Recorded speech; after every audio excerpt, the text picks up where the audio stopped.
आप सभी भाई बहनों का ब्रेकिंग आध्यात्मिक न्यूज की ज्ञान कक्षा में एक बार फिर स्वागत है। आज की चर्चा का विषय है कर्म कांडों का उद्देश्य। अक्सर देखिए हम अपनी चर्चाओं में कर्म कांड शब्द का बहुत इस्तेमाल करते हैं, लेकिन इनका उद्देश्य क्या है? देखिए शास्त्रों में जितने भी ऋषिगत ग्रंथों में इन कर्म कांडों की चर्चा आती है, वेदों में भी इन कर्म कांडों का बहुत विस्तार से एक जिक्र आता है। तो ये कर्म कांड बनाए क्यों गए? ताकि मनुष्य का जीवन में सुधार आए। देखिए 84 लाख प्रकार की योनियां हैं, इनमें केवल महत्व किसका है? केवल मनुष्य योनि का महत्व है। शेष योनियों का कोई महत्व नहीं। महत्व का अभिप्राय देखिए, कोई मैं निंदा नहीं कर रहा, लेकिन क्योंकि मनुष्य योनि ही कर्म योनि है, साधना योनि है। जो भी स्थितियां अन्य जीवों की बनती है या अन्य योनियों में जो जो हम स्थितियां आप और हम देखते हैं, वे सभी स्थितियों के जिम्मेदार भी उनके अपने व्यक्तिगत मनुष्य योनि के एक जीवन ही रहा है। उनके जीवन में कैसे कैसे उस समय कर्म हुए, कैसे कैसे उनके संस्कार बने। इसीलिए तो देखिए मैंने कुछ दिन पहले एक वीडियो बनाई थी ना, मनुष्य योनि एक परीक्षा योनि। देखिए शास्त्रों में कहीं परीक्षा योनि का जिक्र नहीं आता, लेकिन मैं देखिए अपनी वीडियो के नाम कुछ इस प्रकार से रखता हूं कि शास्त्रों की जो एक सैद्धांतिक बातें हैं, शास्त्रों की सैद्धांतिक बातें जब मनुष्य के मन मस्तिष्क में बैठ जाती है, बैठ जाने पे ही आपका हमारा कुछ स्वभाव में एक सकारात्मक परिवर्तन आता है। यदि आपके हमारे देखिए संस्कार में, स्वभाव में कोई परिवर्तन आता ही नहीं, क्योंकि आपके हमारे जीवन में देखिए लगभग 90% कर्म स्वभाववश होते हैं। और यदि मनुष्य का देखिए स्वभाव ही बिगड़ा हुआ है, तो फिर मनुष्य के देखिए जो 90% जो एक बहुत बड़ा अनुपात है, देखिए ये 90% का आंकड़ा भी कहीं लिखा नहीं है, लेकिन ये मेरा ऐसा मानना है कि आपके हमारे जीवन में जो एक दिनचर्या में जो एक स्थितियां होती हैं, जैसा जैसा आपका हमारा स्वभाव बना होता है, स्वभाव कहो, संस्कार कहो, आदत कहो, किसी भी नाम से आप इसको संबोधित कर सकते हो। क्योंकि आपके हमारे देखिए 3 शरीर हैं, स्थूल शरीर, सूक्ष्म शरीर और कार्य शरीर। स्थूल शरीर का देखिए इतना महत्व नहीं है, क्योंकि अक्सर मेरी चर्चाओं में तो देखिए स्थूल शरीर को कोई एक विशेष महत्व इसलिए नहीं दिया जाता, क्योंकि स्थूल शरीर तो देखिए 60, 80, 100 वर्ष का आपको हमें मिला है। और ये जो अंदर का आपका हमारा जो एक कारण शरीर है, देखिए जिसका नाम ही कारण है, तो कारण जैसा होता है फिर वैसे ही तो कार्य दिखता है। ये कार्य है तो आपके हमारे स्थूल शरीर है। ये दिन भर जितने भी जो कर्म करते हैं या जितनी भी क्रियाएं करते हैं, वो बने हुए कारण के अनुसार ही होती है। कारण का अभिप्राय है कि कारण शरीर में जैसे जैसे आपके हमारे संस्कार बने होते हैं। देखिए हम सभी भाई बहन जन्म के साथ ही कुछ पिछले मनुष्य जीवन के बने हुए संस्कारों को लेकर आते हैं। अब जन्म लेने वाले देखिए जितने भी मनुष्य हैं, उन सभी के तो बहुत अच्छे संस्कार नहीं बने होते। आपने जन्म से ही काफी स्थितियां ऐसी देखी होंगी, और विशेष रूप से तो देखिए वर्तमान समय तो कलयुग चल रहा है, और कलयुग में तो देखिए अक्सर क्या देखा जाता है कि लोगों के स्वभाव बिगड़े हुए हैं। देखिए इसमें कोई बुरा मानने की बात नहीं, क्योंकि कलयुग है, सतयुग नहीं है, त्रेता युग नहीं है, द्वापर युग नहीं है। कल युग का अभी आरंभ हुआ है। आरंभ इसलिए कह रहा हूं क्योंकि शास्त्रों में तो कलयुग का समय 4,32,000 वर्ष कहा गया। और मेरे तो पढ़ने में ऐसा है कि अभी जो वर्तमान समय चल रहा है, वो लगभग 5,120, 25, 30 वर्ष का ही बीता है। यानी कि अभी तो देखिए कलयुग का लगभग 1.25% ही बीता है, और अभी तो देखिए बहुत बड़ा कलयुग आना शेष है। हम सभी भाई बहन देखिए जिनकी भी आयु 60, 65, 70, 80 वर्ष की है, आप महसूस करोगे कि लगभग 40, 50 वर्ष पूर्व जब ये टीवी भी कोई इतने बड़े स्तर पर नहीं था, और ये जो मोबाइल है, इंटरनेट है, ये भी कोई विशेष रूप से तो था ही नहीं। तो आपका हमारा जीवन कैसा चलता था। देखिए दूरदर्शन में भी देखिए, जब एक रविवार के दिन जो फिल्म आती उसका भी आधा हिस्सा देखिए शनिवार को आता था। और दिन में भी देखिए ये जो इतने आप गीत संगीत गाने फिल्मों के सुनते हो, ऐसा तो कुछ था ही नहीं। यानी कि मनुष्य के जीवन की जो आसपास की जो भौगोलिक स्थितियां कहो या पारिवारिक स्थितियां कहो या सुख सुविधा के जो साधन थे, वो कुछ इस हिसाब से थे कि मनुष्य का देखिए परमात्मा से एक सहज कुछ अंश तक जुड़ना बना रहता था। अब आप देखिए वीडियो के चित्र में देखो कि कर्म कांडों का उद्देश्य के नीचे मैंने दो स्थितियां लिखी। एक मैंने लिखी है तमोगुण की और एक मैंने लिखी है सतोगुण की। रजोगुण की स्थिति का देखिए आज मैंने कहीं जिक्र ही नहीं किया, जबकि मेरी चर्चाओं में तो देखिए तमोगुण रजोगुण और सतोगुण की ही बहुत अधिक चर्चाएं होती हैं, क्योंकि भगवान श्री कृष्ण ने ही गीता में इन गुणों को बहुत ही विस्तार से समझाया। और उन्होंने तो इस बात को जोड़ देकर अर्जुन को समझाया कि ये जो संसार में ये गुण ही क्रियाशील होते हैं, हमें इन गुणों से देखिए जुड़ना नहीं है, हमें परमात्मा से जुड़ना है। और मनुष्य के कि इन गुणों से जुड़ जाते हैं, और इन गुणों में भी देखिए विशेष रूप से रजोगुण से जुड़ जाते हैं, क्योंकि रजोगुण में आकर्षण है।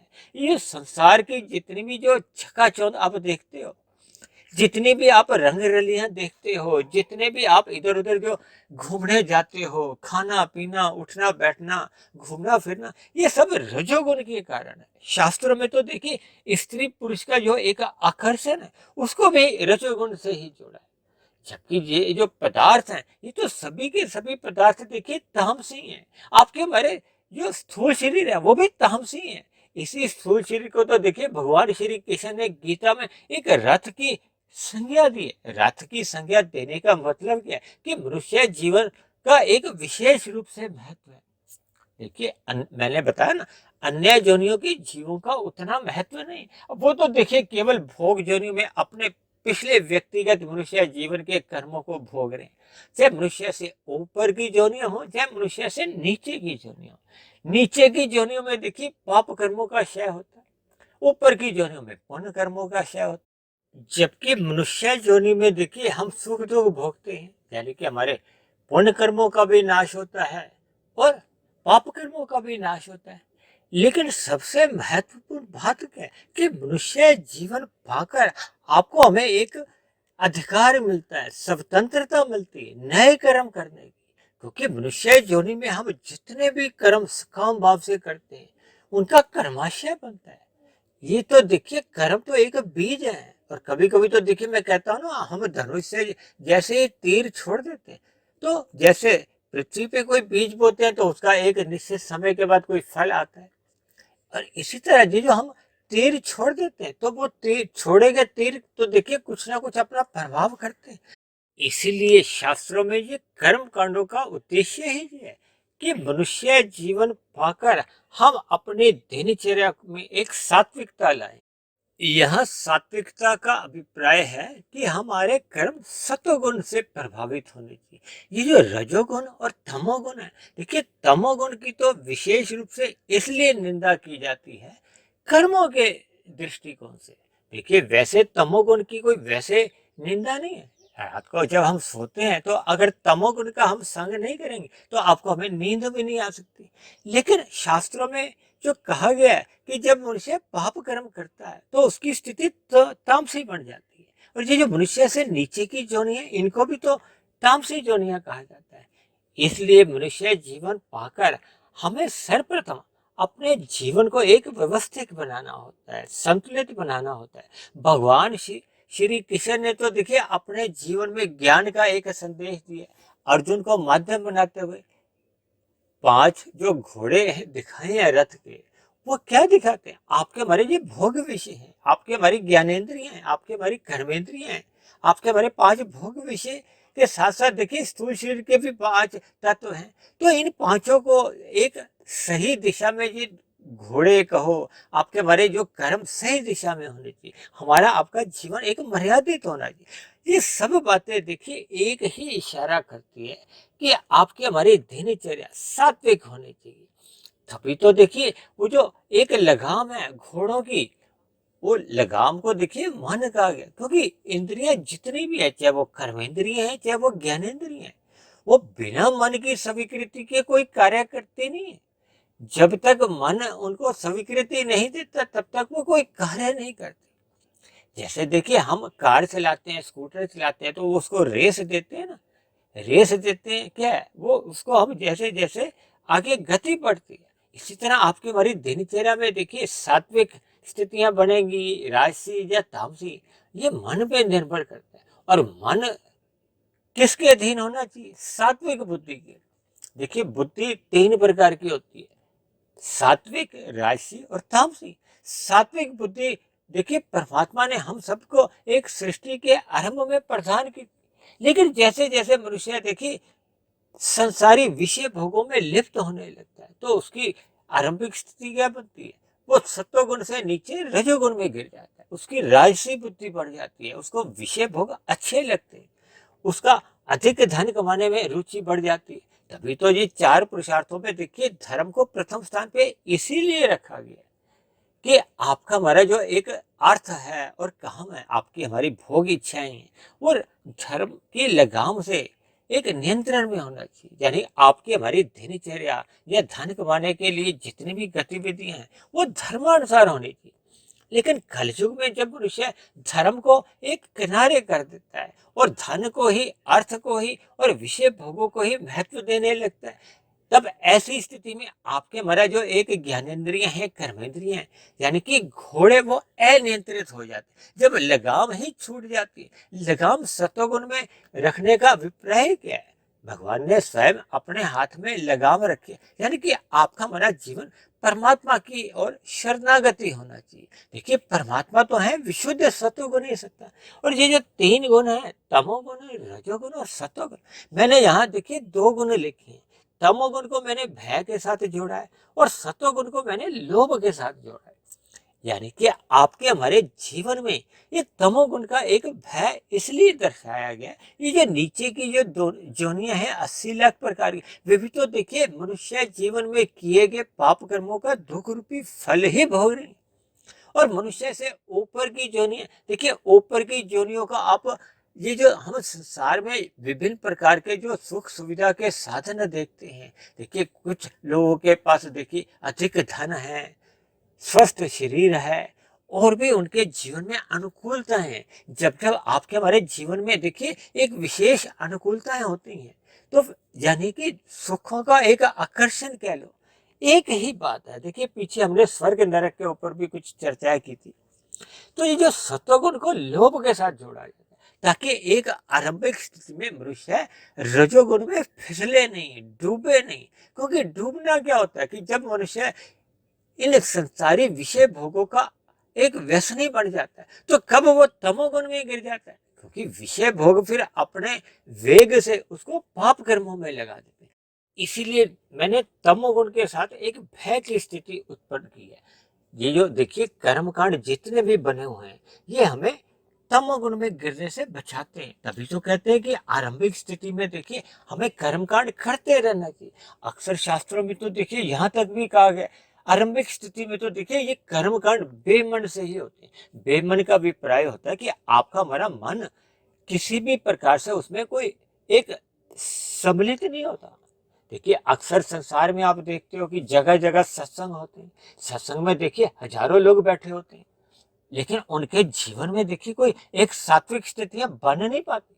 हालांकि देखिए मैं कोई इस सत्संग की कोई निंदा नहीं, क्योंकि मैं तो प्रतिदिन ही सत्संग पे एक जोर देकर कहता हूँ कि आरंभ में भले ही आप बेमन से सत्संग करो, करना चाहिए, ये एक कर्म कांड है। जैसे जैसे फिर आपका मेरा सत्संग में मन टिकने लगता है, देखिए आरंभ में बच्चा नर्सरी कक्षा में जाते हैं या प्ले स्कूल में आजकल बच्चे जाते हैं, तो रोते धोते ही जाते हैं, उनको समझ थोड़ी होती। लेकिन जब मनुष्य देखिए 10वीं कक्षा में आ जाता है, 12वीं कक्षा में आ जाता है या कॉलेज में आ जाता है, अब कॉलेज के एडमिशन के लिए, दाखिले के लिए तो वो कितने ही प्रयत्न करता है, तो वहां तो देखिए कोई मनुष्य रोते धोते नहीं जाता। यानी कि विद्यार्थी को समझ आ जाती है कि इस पढ़ाई के बिना हमारी कोई गति नहीं है। इसीलिए ये कर्म कांड बनाए गए कि मनुष्य को रजोगुण से सतोगुण का एक लोभ दिखाया गया कि आपको ये वाला सुख मिलेगा, आपको ये वाला सुख मिलेगा। तो सुखों से तो देखिए मनुष्य एक प्रभावित होता है, ये एक मनुष्य का एक स्वभाव है।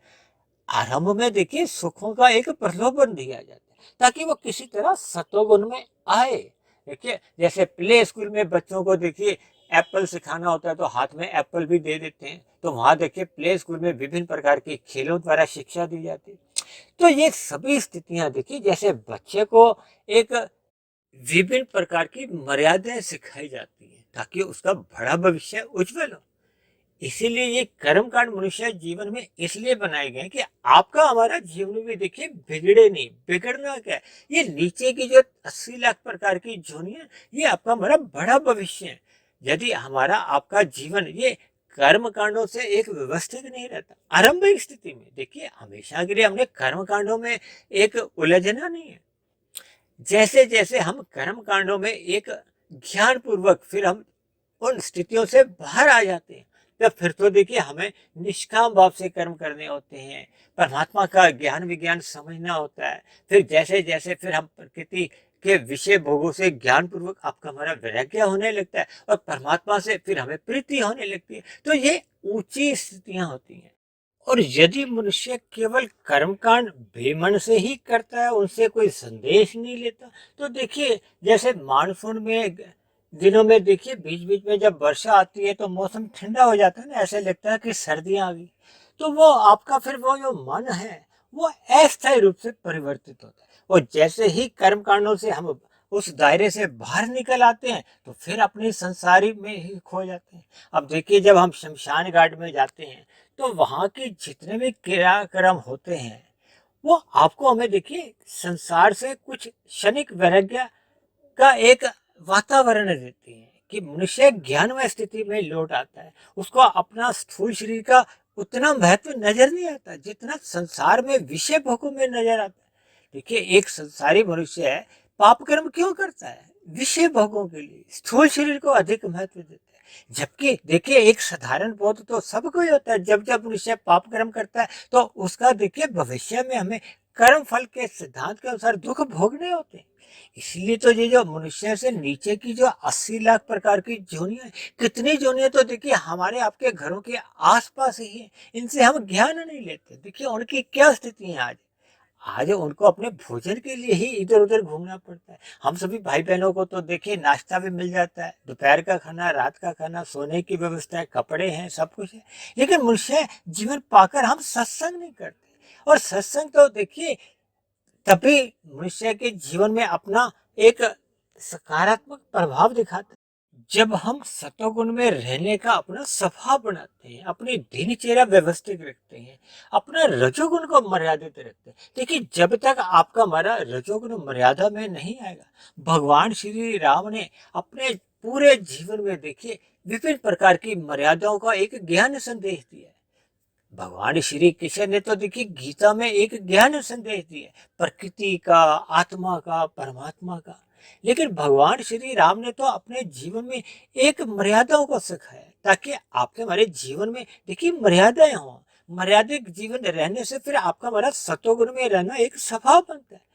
अन्यथा देखिए जब जब हम अमर्यादित ढंग से विषय भोगों को भी भोगते हैं तो फिर मनुष्य ना चाहते हुए कब तमोगुण में गिर जाता है तो मनुष्य को पता नहीं चलता। और तमोगुण में तो देखिए मनुष्य कितने ही पाप कर्म कर जाता है, मनुष्य को उसका बोध ही नहीं रहता। फिर धीरे धीरे उसका पाप कर्म करना एक स्वभाव बन जाता है, उसको पता भी नहीं चलता कि उसके कारण शरीर में उसके संचित कर्मों में पुण्य कर्मों की न्यूनता रहती जा रही है, पाप कर्मों का कर्माशय बढ़ता जा रहा है। और मनुष्य जोनि तो देखिए तभी मिलती है जब संचित कर्मों में पाप और पुण्य कर्मों की कम से कम तुल्यता होती है, जब पुण्य कर्मों की अधिकता होती है। इसलिए हमारे आपके जीवन में कर्म कांडों को देखिए एक उचित स्थान देना ही चाहिए ताकि आपके हमारे जीवन में रजोगुण मात्र एक मर्यादा में रहे और तमोगुण का मल रूपी संग से, दूषित प्रभाव से भी मनुष्य बच जाए। इसलिए तो मैं कहता रहता हूँ कि जीवन में सत्संग करते रहना चाहिए, सत्संग करते रहना चाहिए। सत्संग करते रहने से ही फिर धीरे धीरे आपका हमारा सत्वगुण बढ़ने लगता है और सत्वगुण बढ़ते बढ़ते फिर एक ऐसी स्थिति भी बनती है कि मनुष्य का इन राजसी विषय भोगों से ज्ञान पूर्वक वैराग्य होने लगता है और परमात्मा का तत्व रूपी ज्ञान समझ में आ जाता है। हम तो देखिए प्रकृति के 3 गुण, तमोगुण, रजोगुण और सतोगुण की प्रतिदिन ही चर्चाएं करते हैं। आपके हमारे जो 3 शरीर हैं, स्थूल शरीर, सूक्ष्म शरीर और कारण शरीर, इनकी भी चर्चाएं करते हैं। आत्मा और परमात्मा तो देखिए दोनों चेतन तत्व हैं। इन सभी बातों का जैसे ही हमें यथार्थ ज्ञान होने लगता है तो फिर आपके हमारे जीवन में ये कर्म कांड फिर आगे परमात्मा से जुड़ने में सहायक बनते हैं। तब ऐसी स्थिति में मनुष्य निष्काम भाव से कर्म करने लगता है। निष्काम भाव से कर्म करने को ही गीता में भगवान श्री कृष्ण ने कर्म योग का नाम दिया है। क्योंकि कर्म तो हो रहा है लेकिन योग किससे? परमात्मा से। योग किसको कहते हैं? जब आत्मा और परमात्मा की एक ही दिशा में एक समुखता बन जाती है। क्योंकि आत्मा का तो स्वभाव ही है, आत्मा एक चेतन तत्व है। वो तो आत्मा के ऊपर जब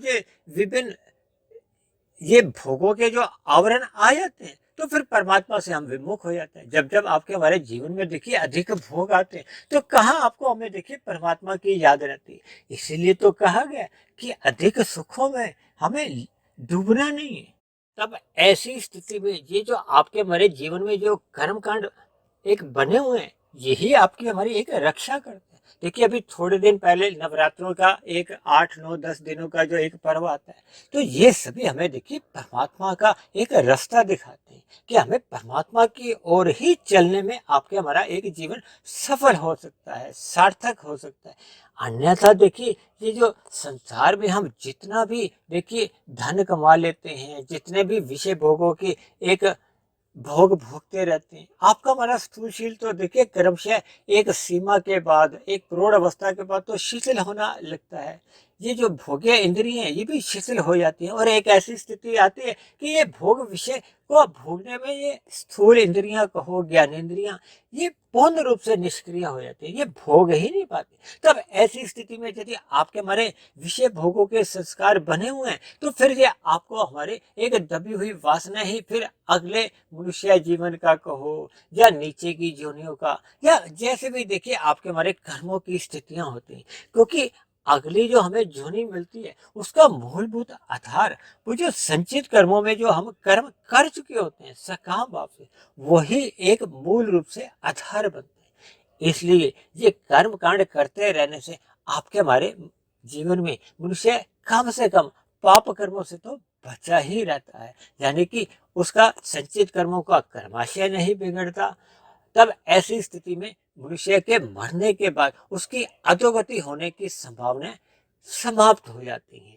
तो मेरी आप सभी भाई बहनों से विनती है कि मिले हुए जीवन में रजोगुण का संग केवल मर्यादा में करें और ये मर्यादा में तभी संभव हो पाता है जब आपके हमारे जीवन में ये कर्म कांड एक ज्ञान पूर्वक होते रहते हैं। देखिए आरंभ में मैंने कहा ना ये भय से, ये लोभ से ही होते हैं, लेकिन जैसे जैसे हमें परमात्मा की सम्मुखता या परमात्मा का ज्ञान विज्ञान समझ में आने लगता है तो फिर ये कर्म कांड भी देखिए एक ज्ञान पूर्वक ही होने लगते हैं, जो आपके हमारे रजोगुण को सदा ही एक सतोगुण की लगाम से कहो या इन कर्म कांडों से एक नियंत्रण में रखते हैं, ताकि आपका हमारा जीवन एक सही दिशा में निरंतर उन्नति करता रहे और हम अधोगति से बचे।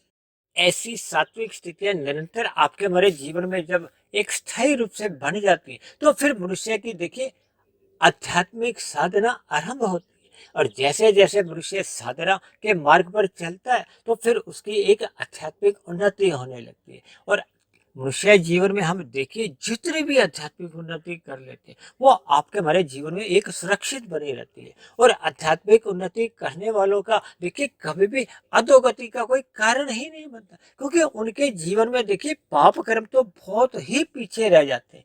तब ऐसी स्थिति में उनकी देखिए आध्यात्मिक उन्नति मध्यम गति से होती है या तीव्र गति से होती है, ये तो आपके हमारी देखिए साधना पर निर्भर करता है। हम कितना ब्रह्म मुहूर्त में उठते हैं, कितना ध्यान लगाते हैं, यानी कि कितना हम परमात्मा की ओर किस गति से चलते हैं। हम कर्म योग में हैं, ज्ञान योग में हैं या भक्ति योग में हैं।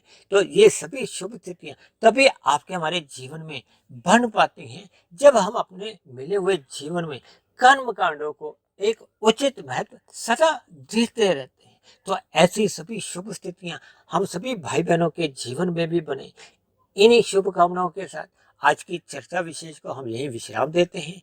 यदि बनी हुई वीडियो आपको तर्कसंगत, ज्ञानपूर्वक परमात्मा से जोड़ने में मददगार साबित हो रही हो, तो मेरी आप सभी भाई बहनों से विनती है कि इस बनी हुई वीडियो विशेष को आप अधिक से अधिक भाई बहनों में शेयर करें। और यदि मेरे कहे गए शब्दों पर आपको किसी प्रकार की कोई शिकायत हो, आपत्ति हो, या मेरे वीडियो संबंधित आपका कोई प्रश्न हो, तो आप नीचे दिए गए कमेंट्स बॉक्स पर जाकर अपना प्रश्न, सुझाव या शिकायत भी लिख सकते हैं। तो चर्चा विशेष को अब यही विश्राम देते हैं। कल फिर मिलते हैं एक नए विषय को लेकर, एक नए संदेश के साथ। तब तक आप सभी भाई बहनों का बहुत बहुत धन्यवाद।